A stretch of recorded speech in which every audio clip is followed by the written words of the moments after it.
27 ka mga tao ang ginudahan na nabigit sa gining drugas na sikop ato sa Joint Oplan Limpyo sa Talisay. Samtang dugang 30 ka mga sakop sa Regional Mobile Force Battalion gidestino sa Talisay City Police aron moabag sa pagbantay sa Barangay Tangke ug San Roque. Sinuan meron din sa report.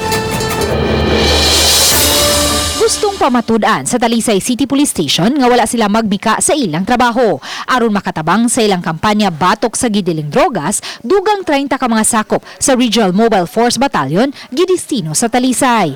Ilang tahas mo ang pagbantay sa Barangay Tangke ug San Roque diin hitak sa gidiling drogas. Hugot karon ang ilang pagbantay sa Barangay Tangke pinaagi sa 24 oras nga checkpoint nga ilang gibutang. So that's why kailangan natin ng dito para ma-solve natin yan.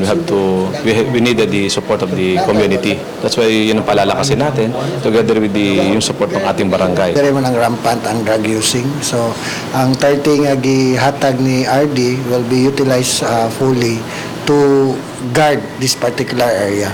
Subay niini, gipahibaw ni Mayor Samsam Gulyas nga ang dugang 27 ka mga tao nga nasikop atol sa Joint Oplan Limpyo Talisay pagpamatuod lang nga wala magmika ang kapulisan sa ilang kampanya batok sa gidiling drogas. Mukapin sa 700,000 pesos ang balor sa 106 ka gramos sa gidudahang shabu gikan sa 11 ka mga buy-bust operations.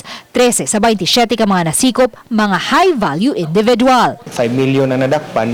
Sinulog weekend, 2.6 if I'm not mistaken. Karon, all of these were follow-up operations with intelligence recovered from those operations. Hinuon, usa sa dinakpan, miangkon nga na maligya o ginagmay, samtang ang usa, miangkon nga migamit og droga sa miaging Disyembre.